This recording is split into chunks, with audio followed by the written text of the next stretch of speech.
La fille de Kelly, Amanda, a disparu il y a 2 semaines. Kelly et la police ont déployé des efforts considérables pour la retrouver, mais il n'y a pas eu la moindre trace de la petite fille. Un jour, après avoir collé d'autres affiches, Kelly s'est arrêtée au vide-grenier de sa voisine et a été horrifiée de voir la veste d'Amanda, celle qu'elle portait le soir de sa disparition. Kelly s'est promenée dans la ville, collant soigneusement des affiches sur tous les lampadaires et panneaux d'affichage qu'elle a pu trouver. Chaque affiche comportait une photo de sa fille disparue, Amanda, et un appel désespéré à toute personne ayant des informations à lui communiquer. Amanda s'était enfuie de chez elle il y a 2 semaines, et depuis lors, il n'y avait eu aucun signe d'elle. Son téléphone était éteint et aucun de ses amis ne savait où elle se trouvait. Au début, Kelly pensait qu'il s'agissait d'une rébellion typique d'adolescente, quelque chose dont Amanda se remettrait en un jour ou 2. Mais quand elle n'est pas revenue au bout de 2 jours, l'inquiétude de Kelly s'est transformée en panique. Elle s'est adressée directement à la police, qui a immédiatement lancé une opération de recherche. Depuis lors, Kelly a inlassablement posé des affiches, dans l'espoir de trouver la moindre piste. La forte pluie d'hier a ruiné tous ses efforts précédents, alors aujourd'hui, elle a recommencé. Alors qu'elle agrafait la dernière affichette sur un poteau téléphonique, elle ressentait un mélange d'épuisement et de détermination. Son cœur se serra d'inquiétude et elle lutta contre les larmes, sachant qu'elle ne pouvait pas abandonner. Lorsqu'elle s'est retrouvée à court d'affiches, Kelly a pris le chemin du retour. Alors qu'elle s'approchait de sa maison, elle remarqua que sa voisine Angela préparait un vide-grenier. Des panneaux colorés et divers objets étaient éparpillés dans la cour. Kelly appela Angela en lui faisant un signe de la main énergique. « Viens par ici. J'ai beaucoup de choses. » Kelly secoua la tête et dit, « Désolé, Angela. Je ne suis pas d'humeur en ce moment. » Angela s'approcha et prit doucement Kelly par le bras. « Je sais que tu traverses une période difficile, » dit-elle doucement. « Mais parfois, une distraction est utile. Viens et regarde autour de toi. Tu n'es pas obligé d'acheter quoi que ce soit. Peut-être que le fait de parler aux gens te fera te sentir un peu mieux. » Kelly soupira mais acquiesça. « D'accord, Angela, » dit-elle à voix basse. Angela sourit et la conduisit vers les tables remplies d'articles divers. « Tu vois, il y a plein de choses à regarder, » dit-elle en faisant des gestes autour d'elle. « Prends ton temps. » Kelly erra dans la cour d'Angela, se sentant vide et détachée. Elle a jeté un coup d'œil aux objets sans s'y intéresser. Son cœur était lourd, et elle n'avait ni l'énergie ni l'envie de parler à qui que ce soit. Elle s'est approchée d'une étagère de vêtements et a passé distraitement ses doigts dessus. Soudain, une veste ordinaire suspendue à un cintre attira son attention. Un frisson lui parcourut le corps lorsqu'elle la reconnut. Sa respiration s'est accélérée et ses mains ont tremblé. C'était la veste d'Amanda.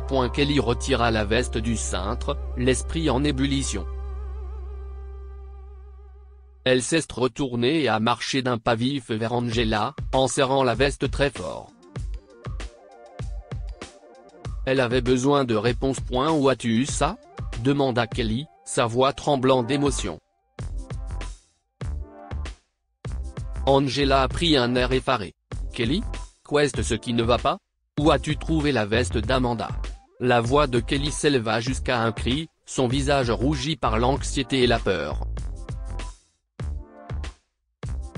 Les yeux d'Angela s'écarquillèrent et elle se couvrit la bouche avec sa main. « Oh, mon Dieu !» murmura-t-elle. Kelly, je n'en avais aucune idée. J'ai acheté cette veste dans un magasin d'occasion près de la gare routière. Je suis vraiment désolé. S'il te plaît, prends-la. L'esprit de Kelly s'est emballé pendant qu'elle assimilait les mots d'Angela. Elle serra la veste très fort, elle savait qu'elle devait en savoir plus. Sans un mot de plus, Kelly se retourna et s'éloigna rapidement de la maison d'Angela. Elle serra la veste contre sa poitrine, le cœur battant. Elle monta dans sa voiture, démarra le moteur et se dirigea directement vers le magasin d'occasion, ses pensées étant concentrées sur la recherche d'Amanda. Arrivée au magasin d'occasion, elle entra et s'approcha du comptoir où un homme d'âge mûr rangeait quelques articles. « Excusez-moi, » dit Kelly en tendant la veste d'Amanda. « Vous souvenez-vous de la fille qui a vendu cette veste ?» Le vendeur a jeté un coup d'œil à la veste et a secoué la tête. « Je vois beaucoup de gens tous les jours. Je ne me souviens pas. » Le désespoir a envahi Kelly. Elle fouilla dans son sac à main et en sortit un peu d'argent, qu'elle posa sur le comptoir. « S'il vous plaît, si est très important. Pouvez-vous essayer de vous en souvenir ?» Les yeux du vendeur s'écarquillèrent légèrement à la vue de l'argent. Il a hésité, puis l'a prié à acquiescer. « Maintenant que vous en parlez, une fille est venue il y a environ 2 semaines. Elle ressemblait un peu à la fille sur cette photo, » dit-il en montrant la fichette que Kelly lui avait montrée. « Elle s'est disputée avec moi pendant longtemps à propos du prix. Elle avait besoin d'argent pour un billet de bus. » Le cœur de Kelly a battu la chamade. A-t-elle dit où elle allait? Le vendeur secoua la tête.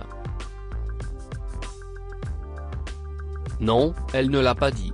Mais elle est partie très vite après avoir vendu la veste. » Kelly remercia le vendeur et quitta le magasin, serrant encore plus fort la veste d'Amanda. Elle se rendit directement à la gare routière, espérant y trouver d'autres indices. Kelly alla d'un guichet à l'autre, montrant la photo d'Amanda aux employés. « Avez-vous vu cette fille ?» demanda-t-elle à chacun, la voix tremblante d'espoir et de peur. Mais à chaque fois, elle recevait la même réponse, un hochement de tête ou un désolé, « Je ne me souviens pas d'elle. » Elle posa la même question aux autres employés de la gare routière. Les réponses furent toutes les mêmes, personne n'avait vu ou ne se souvenait d'Amanda.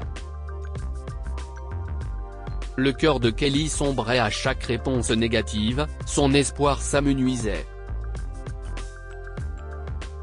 Se sentant vaincue, Kelly trouva un banc vide et s'assit, serrant à nouveau la veste d'Amanda contre sa poitrine.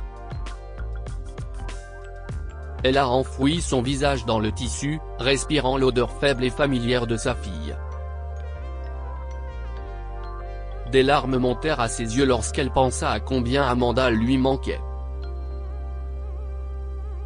Dans un moment de désespoir, Kelly a glissé ses mains dans les poches de la veste, à la recherche d'un peu de réconfort.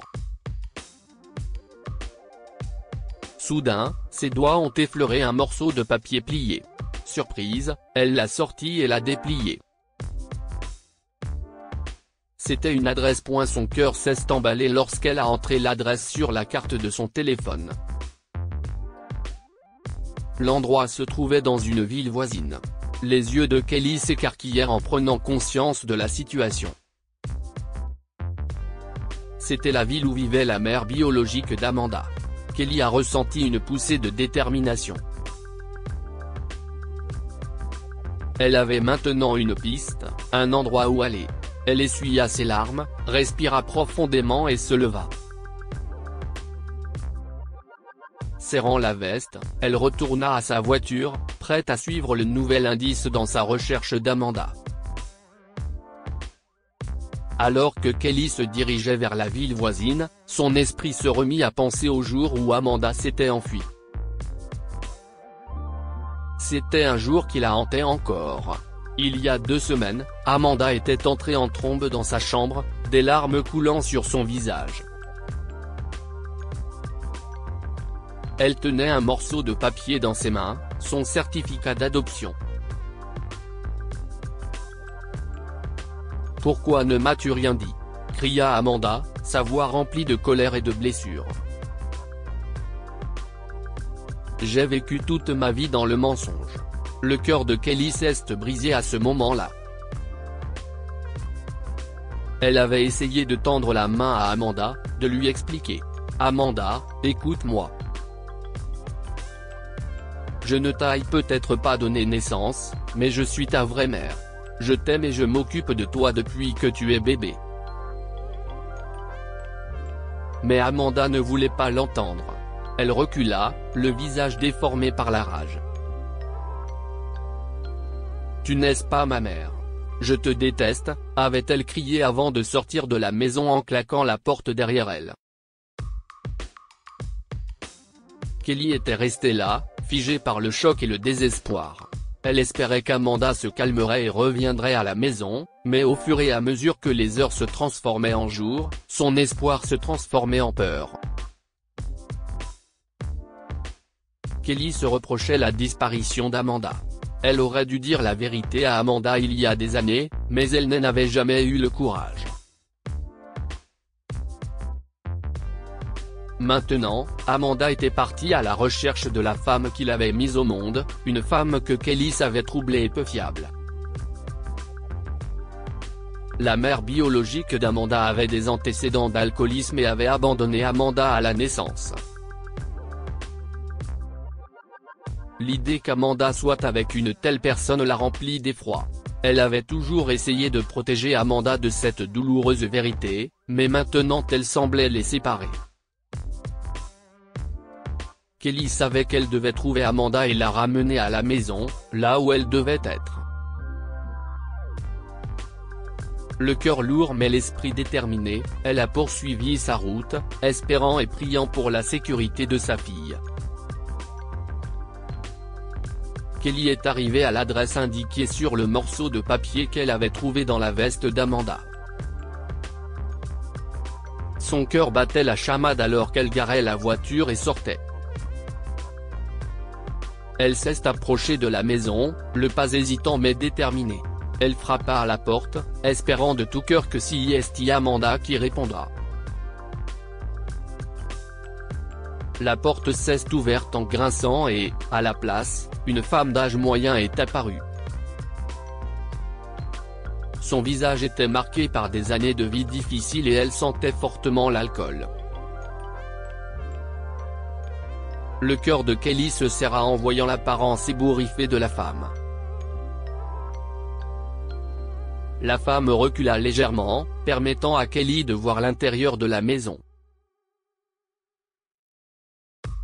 L'endroit était en désordre, des vêtements et des ordures étaient éparpillés et des bouteilles vides jonchaient le sol. Kelly ressentit une vague de nausée et de peur. Qu'est-ce ce que tu veux ? demanda la femme, la voix rude et agacée. Je suis venu chercher Amanda, répondit Kelly, en essayant de garder une voix stable. Qui ?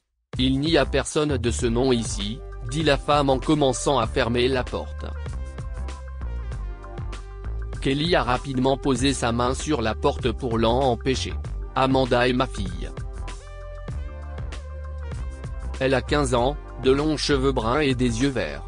Est-elle déjà venue ici ? La femme a marqué une pause, puis a haussé les épaules. Oh, si est-il vrai. Elle est venue ici. Elle a dit que j'étais sa mère, et elle voulait probablement de l'argent, dit-elle, le ton indifférent. Où est-elle maintenant ? demanda Kelly, le désespoir s'insinuant dans sa voix. La femme a l'air irritée. Comment pourrais-je le savoir ? Elle n'est pas ici, hurla-t-elle, avant de fermer la porte au nez de Kelly.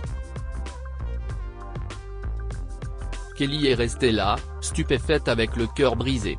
Les larmes coulaient sur son visage lorsqu'elle réalisa que sa pauvre fille était toujours là, quelque part, et qu'elle ne savait pas si elle allait bien. Son cœur se serra d'inquiétude et de peur. Se sentant dépassée, elle se retourna et marcha jusqu'à sa voiture. Les larmes ont coulé plus fort dès qu'elle s'est assise sur le siège du conducteur. Elle s'agrippa fermement à la veste d'Amanda, sanglotant de manière incontrôlable. Elle se demandait où elle pouvait bien se trouver et si elle était en sécurité. Après s'être calmée, Kelly a décidé d'aller au poste de police local. Elle espérait qu'il aurait des informations sur Amanda. Pendant qu'elle conduisait, le ciel s'est assombri et il s'est mis à pleuvoir abondamment. La pluie tombait à verse, empêchant Kelly de voir clairement la route. Elle s'agrippa fermement au volant, essayant de rester concentrée. Quelque chose attira son attention alors qu'elle passait devant une vieille maison abandonnée. À travers les gouttes de pluie, elle a vu une adolescente assise sous le porche, essayant de s'abriter de l'averse. Le cœur de Kelly a battu la chamade. Kelly gara rapidement sa voiture de l'autre côté de la rue, juste en face de la maison abandonnée. Elle sortit de la voiture, la pluie la trempant instantanément, mais elle s'en fichait. Elle se dirigea vers le porche, le pas rapide et anxieux. En s'approchant, elle put enfin voir clairement le visage de la jeune fille. Son cœur bondit de reconnaissance. Amanda ? Cria Kelly, sa voix craquant sous l'effet d'un mélange de soulagement et d'incrédulité. Maman, s'exclama Amanda, les larmes aux yeux, en courant vers Kelly. Elle jeta ses bras autour de sa mère, la serrant fort dans ses bras. Kelly la rapprochait, les larmes se mêlant à la pluie. Amanda, chérie, où étais-tu ?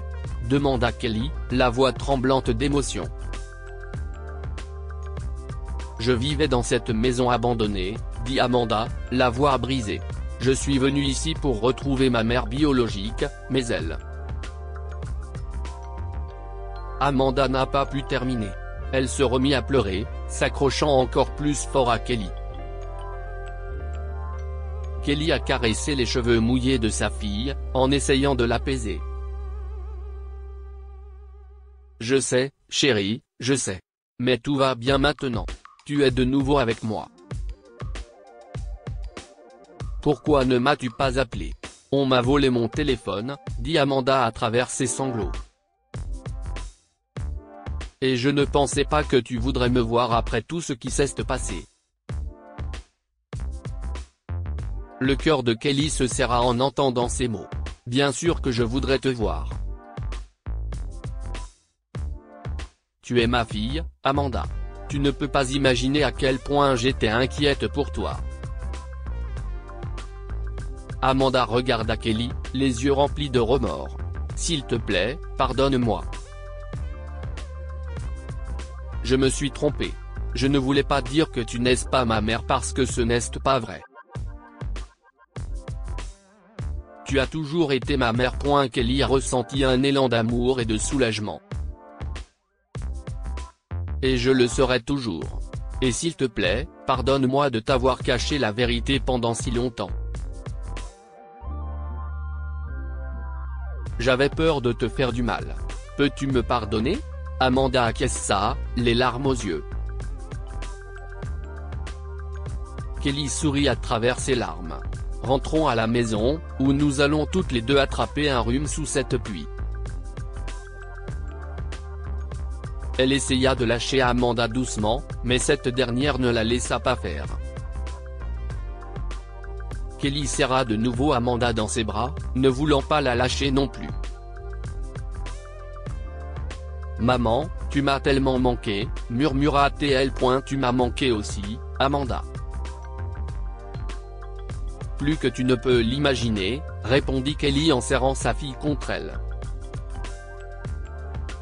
Elles ont marché ensemble jusqu'à la voiture, les bras enroulés l'un autour de l'autre. La pluie continuait de tomber, mais cela n'avait plus d'importance. Elles s'étaient retrouvées, et c'était tout ce qui comptait. Dites-nous ce que vous pensez de cette histoire et partagez-la avec vos amis. Elle pourrait les inspirer et illuminer leur journée.